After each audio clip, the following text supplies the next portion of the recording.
श्री गणेशाय नमः। अतः द्वितीयोऽध्यायः। ब्रह्मोवाच तदा कर्णे महादेवो योगज्ञानविशारदः त्यक्तकामो न तत्याज संभोगं पार्वतीभयात् आजगाम गृहद्वारि सुराणां निकटं शिवः दैत्येन पीडितानां च शङ्करो भक्तवत्सलः। देवाः सर्वे प्रभुं दृष्ट्वा हरिणा च मया शिवं बभूवुः सुखिनः स्वाति तदा वै भक्तवत्सलम् इत्याकर्ण्य वचस्तेषां सुराणां भगवान् भवः प्रत्युवाच विषण्णात्मा दूयमानेन चेतसा प्रणम्य सुमहाप्रीत्या नतस्कन्धाश्वनिर्झरः तुष्टुवुः शङ्करं सर्वे मया च हरिणा मुने। देवाऊचुः देवदेव महादेव करुणासागरः प्रभो अन्तर्यामी हि सर्वेषां सर्वं जानासि शङ्कर देवकार्यं कुरु विभो रक्ष देवान् महेश्वर जहि दैत्यान् कृपां कृत्वा तारकादीन् महाप्रभो। शिव उवाच हे विष्णो हे विधे देवाः सर्वेषां वो मनोगतिः यद्भावि तद्वदेव कोऽपि नो तन्निवारकः यज्जातं तज्जातमेव प्रस्तुतं शृणुतामरः शिरसतः स्खलितं वीर्यं को ग्रहीष्यति मेधुना स गृहीयादिति प्रोच्य पातयामास तदुवि अग्निर्भूत्वा कपोतो हि प्रेरितः सर्वनिर्झरैः अभक्ष चक्षामभवं वीर्यं चच्चवातु निखिलं तदा एतस्मिन्नन्तरे तत्राजगाम गिरिजामुने। शिवागमविलम्बे च ददर्श शूरपुङ्गवान् ज्ञात्वा तद्रिक्तमखिलं महाक्रोधयुता शिवा उवाच त्रिदशान् सर्वान् हरिप्रभृतिकास्तदा देव्युवाच रे सुरगणा सर्वे यूयं दृष्ट्वा विशेषतः स्वार्थसंसाधका नित्यं तदर्थं परदुःखदः सर्वार्थहेतो महेशान माराध्य परमं प्रभुं नष्टं चक्रुर्मद्विहारं वन्ध्या भवमहं सुरा मां वैरोध्य सुखं नैव केशादिचिदपि निर्जरः तस्माद् दुःखं भवेद्यो हि दुष्टानां त्रिदिवोकसां। ब्रह्मोवाच इत्युक्त्वा विष्णु प्रमुखान् सुरान् सर्वान् शशाप सा प्रज्वलन्ती प्रकोपेन शैलराजसुता शिवा। पार्वती उवाच अद्य प्रभृतिदेवानां वन्द्या भार्या भवन्तविति देवाश्वदुःखिता सन्तु निखिला मद्विरोधिनः। ब्रह्मोवाच इति शप्त्वाखिलान् देवान् विष्णवा ध्यान सकलेश्वरी। उवाच पावकं क्रुधा भक्षकं शिवरेतसः। पार्वती उवाच सर्वभक्षी भव शुचे पीडिता तमेति नित्यशः। शिव तत्त्वं न जानासि मूर्खोऽसि सुरकार्यकृत। रे शठ महादुष्ट दुष्टानां दुष्टबोधवान् अभक्षः शिववीर्यं यन्नाकर्षि दूचितं हितं। ब्रह्मोवाच इति शप्त्वा शिवावहिं सहेशेन नगात्मजा जगाम स्वालयं शीघ्रं सन्तुष्टा ततो मुने।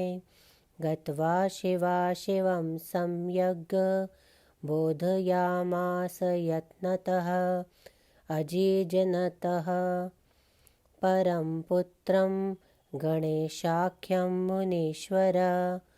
तद्वृत्तान्तमशेषं च वर्णयिष्ये मुने ग्रतः।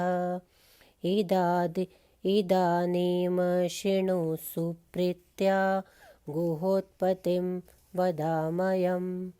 पावकार्दितमनादि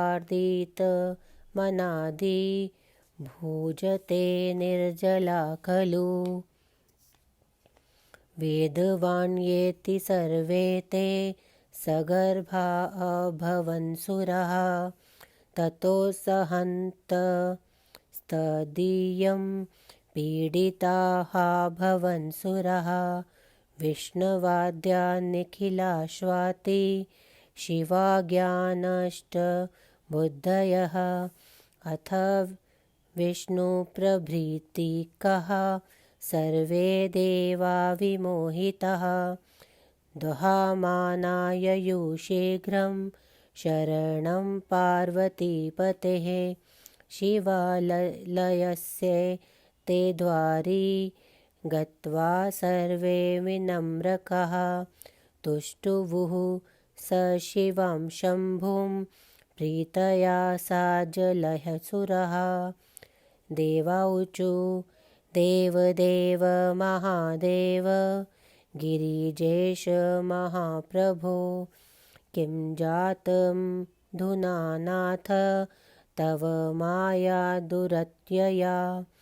सगर्भाश्व वयं जाता दहामानाश्वरेतसा।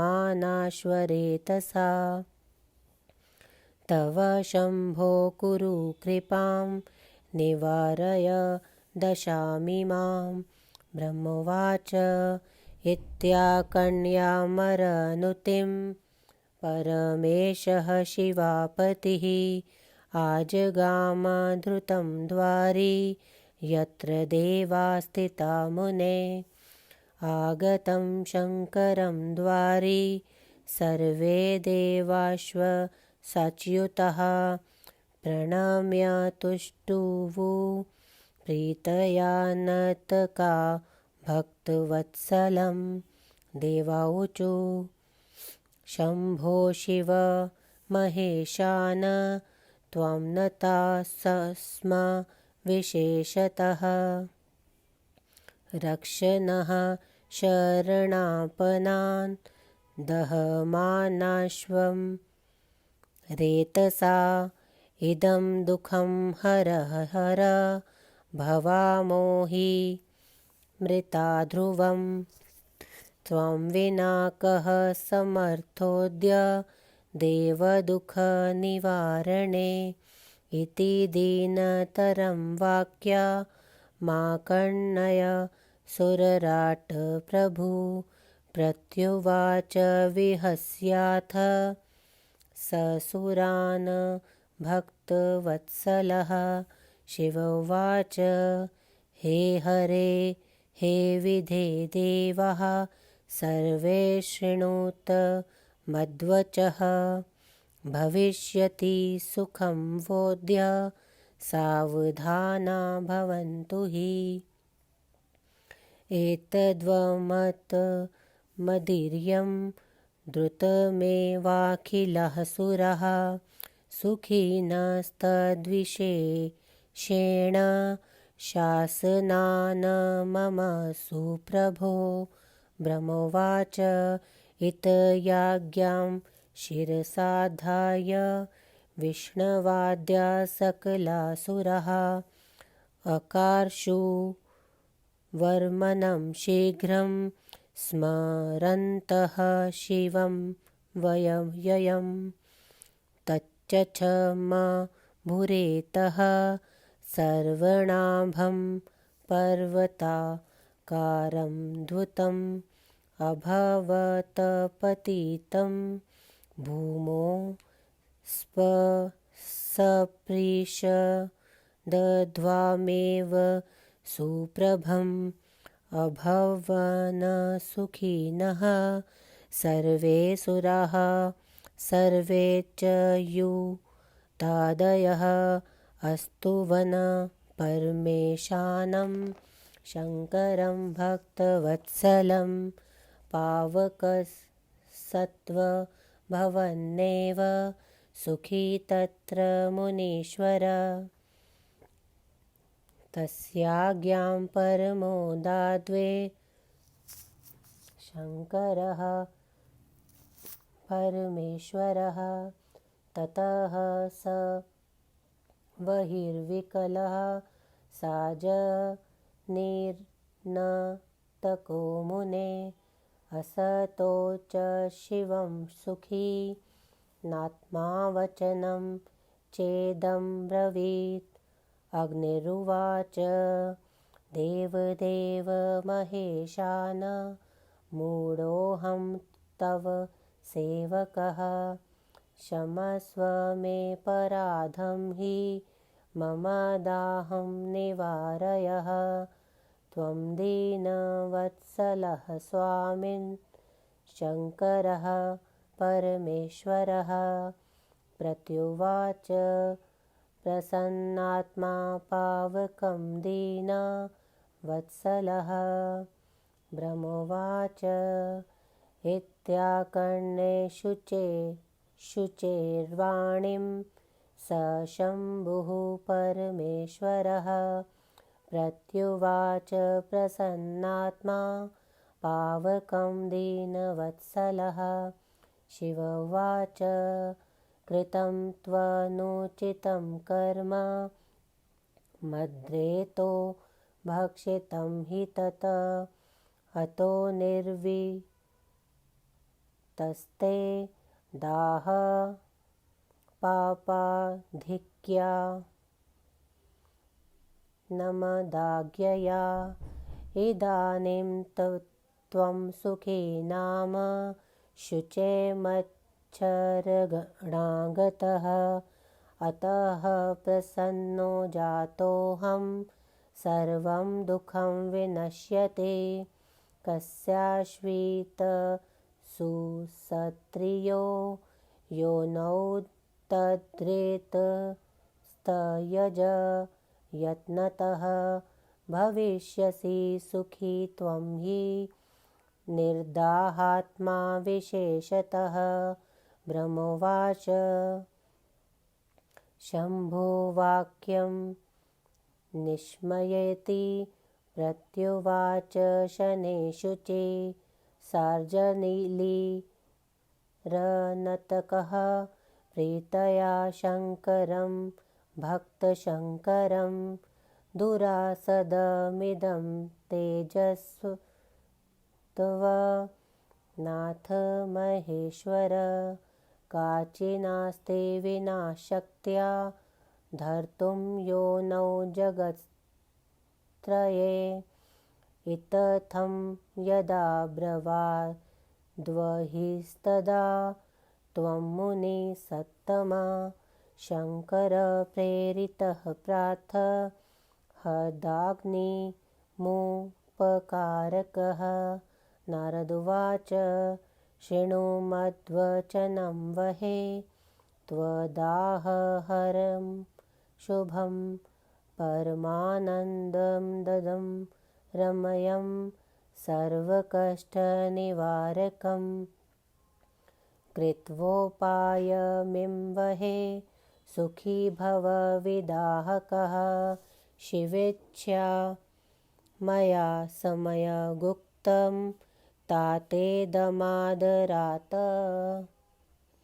तपोमासस्नानकत्रय स्त्रियो याः स्युप्रगेषु चे तद्वेहेषु स्थापय त्वं शिवरेत सत्तविदं महत् ब्रह्मोवाच तस्मिन्वसरे तत्रागता सप्तमुनिस्त्रियः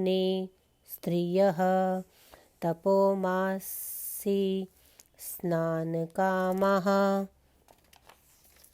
प्रातः सन्नियमामुने स्नानं कृत्वा स्त्रियस्ता हि महाशीतार्द्विषाश्वषट् गन्तुकामा मुने याता वह्निज्वालासमीपतः विमोहिताश्वता दृष्ट्वा रुन्धति गिरिशाज्ञया निशिषेधविशेषेण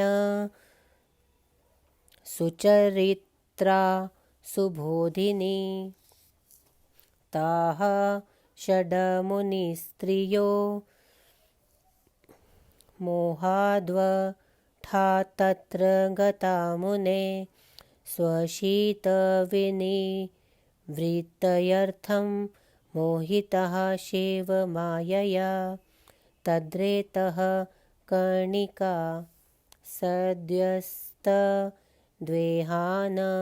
विविशुर्मुने रोमद्वाराखिलावहिर्बुद्ध्याः विवर्जितः अन्तर्ध्याय धृतं वह्निज्वालारूपो जगामः सुखी स्वलोकं मनसा स्वमरं सत्त्वां शङ्करं च तं सगर्भास्ता स्त्रिय साधो भवनादाहप्रपीडिता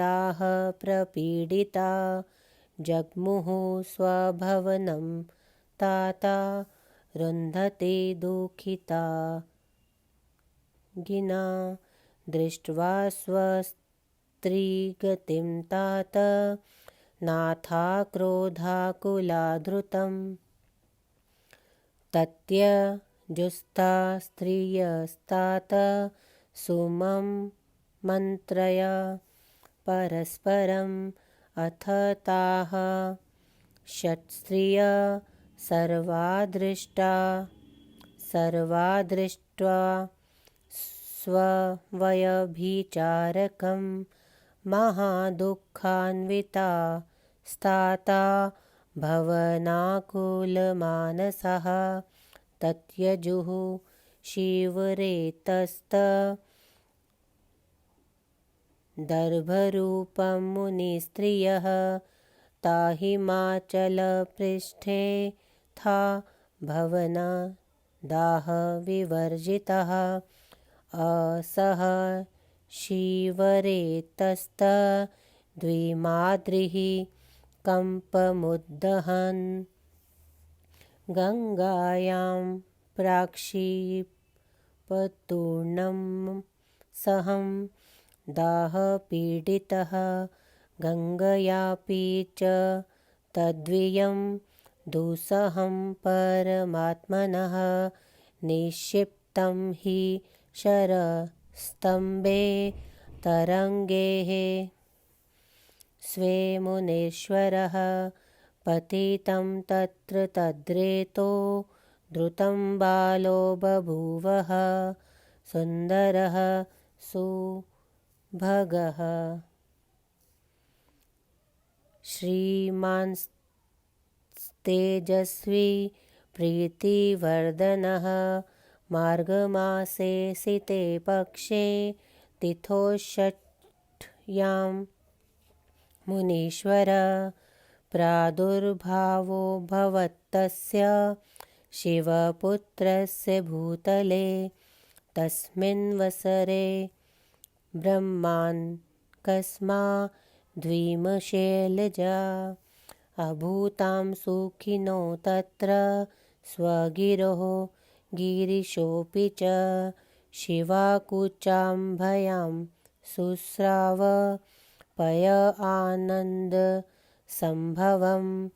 तत्र गत्वा च सर्वेषां सुखमासीन्मुनेधिकं मङ्गलं चाभवतात त्रिलोक्यां सुखदं सताम् खलानां भवद्विघ्नो दैत्यानां च विशेषतः अकस्माद्भवद्योमनि परमो दुन्दुभिध्वनि पुष्पवृष्टिपपाताशु बालकोपरि नारद विष्णवादीनां समस्तानां देवानां मुनिसत्तमम् अभूदकस्मात् परम् आनन्दः परमोत्सवः इति श्रीशिवमहापुराणे द्वितीयायां रुद्रसंहितायां चतुर्थे कुमारखण्डे शिवपुत्र जननं वर्णनं नाम द्वितीयोऽध्यायः। दूसरा अध्याय हिंदी अनुवाद। ब्रह्मा जी ने कहा, योग ज्ञान में निपुण महादेव उस प्रार्थना तथा कोलाहल को सुनकर सहवास छोड़ना चाहते थे, किंतु पार्वती के असंतोष के भय से नहीं छोड़ सके। दैत्यों से पीड़ित देवताओं के समीप भक्तवत्सल सबका कल्याण करने वाले शिवजी घर के द्वार तक आए। स्वामी शिवजी को देखकर सभी देवता, विष्णु तथा मैं ब्रह्मा अत्यंत सुखी हो गए। देवताओं के इन वचनों को सुनकर भगवान शिवजी दुखी मन से कहने लगे, हे मुनि, अत्यंत भक्ति से सिर झुकाकर ब्रह्मा, विष्णु तथा सभी देवताओं ने शिवजी को प्रणाम कर उनकी स्तुति की।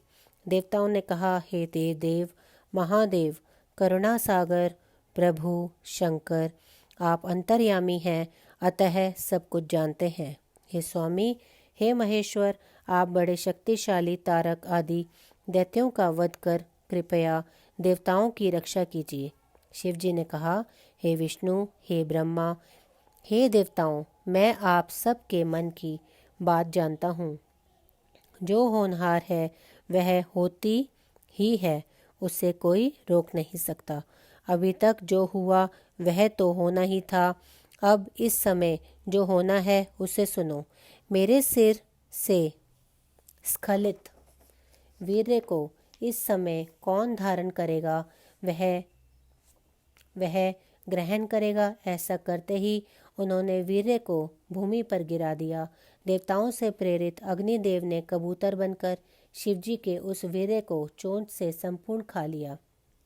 हे मुनि, इसी बीच मैं वहाँ पार्वती जी आई। शिवजी के आने में विलंब होने पर उन्होंने देवताओं को देखा। सब समाचार जानकर पार्वती क्रोधित हुईं। तब उन्होंने क्रोधित होकर विष्णु आदि देवताओं से कहा। देवी ने कहा, ए देवताओं, तुम विशेष करके दुष्ट, स्वार्थ साधक, अतएव दूसरों को दुख देने वाले हो। हे देवताओं, स्वार्थ सिद्धि के लिए परम प्रभु शिवजी की आराधना करके मेरे विहार में बाधा पहुंचाकर तुमने मुझे वंध्या कर दिया। हे देवताओं, मेरे साथ विरोध करके किसी को भी सुख नहीं मिलता, इसलिए तुम दुष्ट देवताओं को भी दुख प्राप्त हो। ब्रह्मा जी ने कहा। ऐसा कहकर उस शैल राजपुत्री शिवा ने क्रुद्ध होकर विष्णु आदि सभी देवताओं को शाप दिया। पार्वती ने कहा, आज से देवताओं की स्त्रियां बांझ होंगी, मेरे विरोधी सभी देवता दुखी होंगे।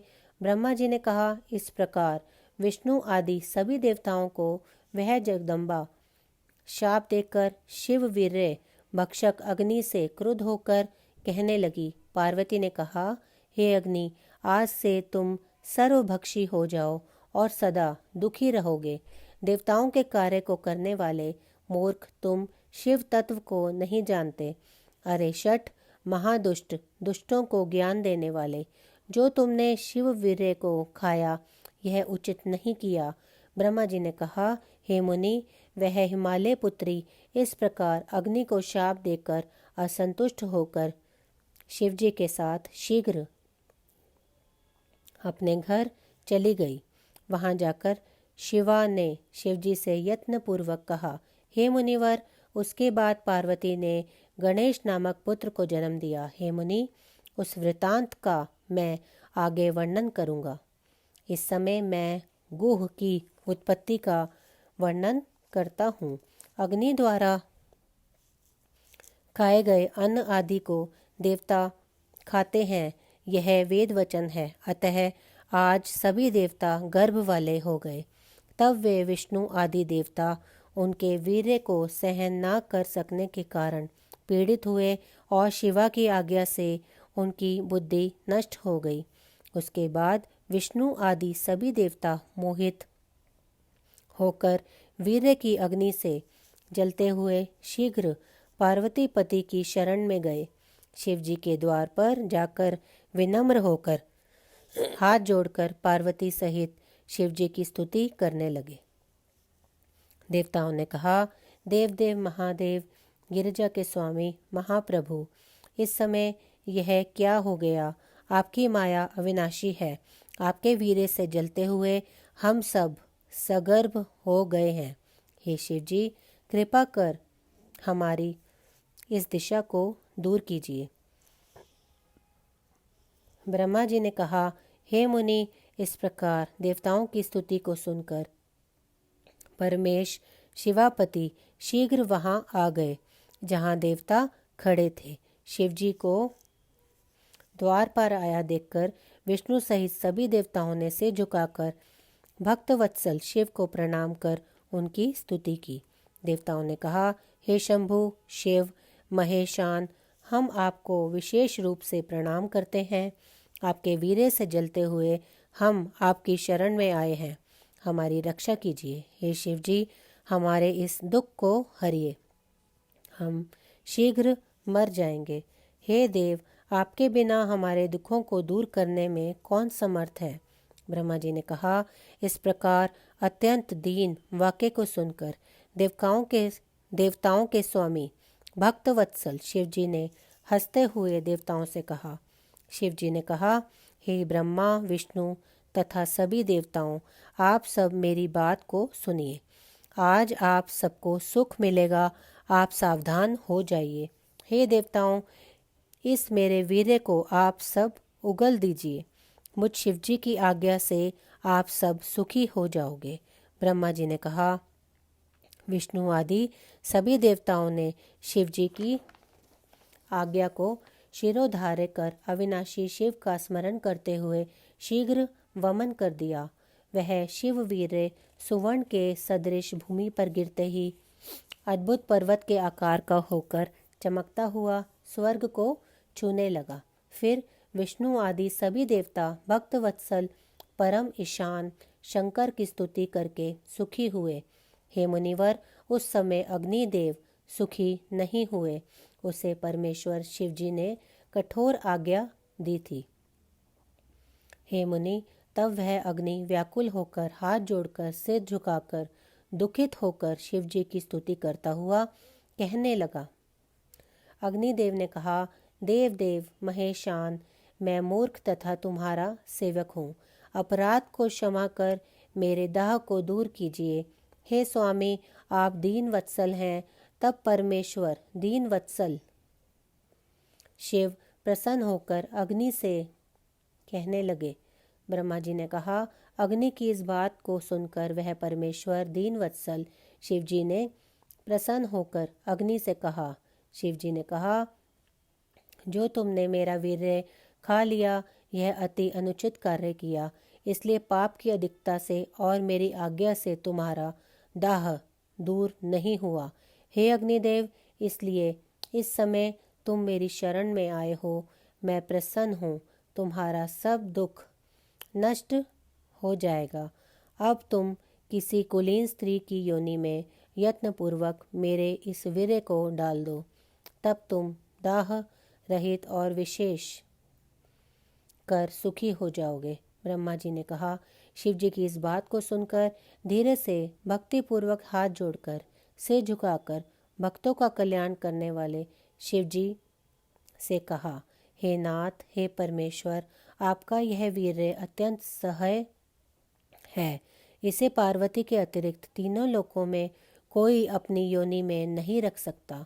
हे मुनिवर, जब अग्निदेव ने ऐसा कहा तब शिवजी द्वारा प्रेरित होकर तुमने अग्नि की सहायता करने के लिए ऐसा कहा।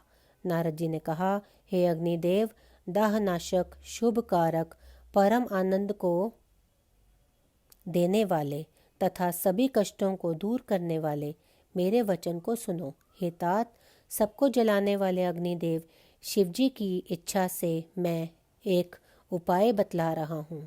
आदर पूर्वक इसे करके तुम सुखी हो जाओ। हे अग्नि, माघ के महीने में जो स्त्रियां प्रातः स्नान करती हों, उनके शरीर में इस महान शिव वीर्य को रख दो। ब्रह्मा जी ने कहा, हे मुनि, उसी समय वहाँ 7 मुनियों की स्त्रियां माघ मास में नियम से प्रातः स्नान करने वाली वहाँ आई। हे मुनि, उनमें से 6 स्त्रियां स्नान करके सर्दी से ठिठुरती हुई अग्नि के पास जाने के लिए तैयार हुईं। उनको मोहित देखकर ज्ञानी सचित्रा अरुंधति ने विशेष रूप से रोका। हे मुनि, वे 6 मुनि स्त्रियां मोह तथा हठ से वहां शिव माया से मोहित होकर शीत निवारण करने के लिए चली गईं। हे मुनि, उन स्त्रियों के रोम कूपों द्वारा शिव वीर्य के कण उनके शरीरों में प्रविष्ट हो गए और अग्निदेव दाह रहित हो गए। ज्वाला रूपी वह अग्नि मन से तुम्हारा और शिवजी का स्मरण करता हुआ सुखी होकर अपने लोक को चला गया। हे साधु, वे स्त्रियां गर्भवती और दाह से पीड़ित होकर अपने घर चली गईं। हे तात, अरुंधति ने अग्नि द्वारा उन्हें दुखी देखा। हे तात, इधर उन स्त्रियों के क्रोधित हुए पतियों ने आपस में मंत्रणा करके उन स्त्रियों को छोड़ दिया। हे तात, उसके बाद उन 6 स्त्रियों ने अपना व्याभिचार कर्म देखा, जिससे वे दुखी होकर व्याकुल हो गईं। उन मुनि स्त्रियों ने गर्भरूप उस शिव वीर्य को हिमालय पर्वत के ऊपर गिरा दिया। उसके बाद वे दाह रहित हो गईं। उस शिव वीर्य के तेज को सहन ना कर सकने के कारण दाह पीड़ित हिमालय ने कांपते हुए उसे शीघ्र गंगा जी में डाल दिया। हे मुनिवर, गंगा जी ने भी परमात्मा के उस वीर्य को असह्य समझकर अपनी लहरों से सरकंडे के झुंड में डाल दिया। वहां पड़ते ही उस वीर्य ने सुंदर, सौभाग्य संपन्न, श्रीमान, तेजस्वी, प्रेम को बढ़ाने वाले बालक का रूप धारण कर लिया। हे मुनिवर, मार्गशीर्ष शुक्ल पक्ष षष्ठी तिथि के दिन शिवजी के पुत्र का भूतल में प्रादुर्भाव हुआ।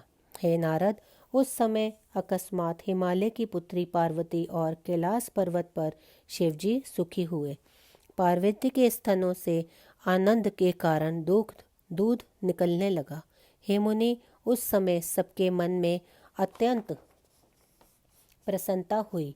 हे तात, उस समय तीनों लोकों के संतों को सुख देने वाला उत्सव होने लगा।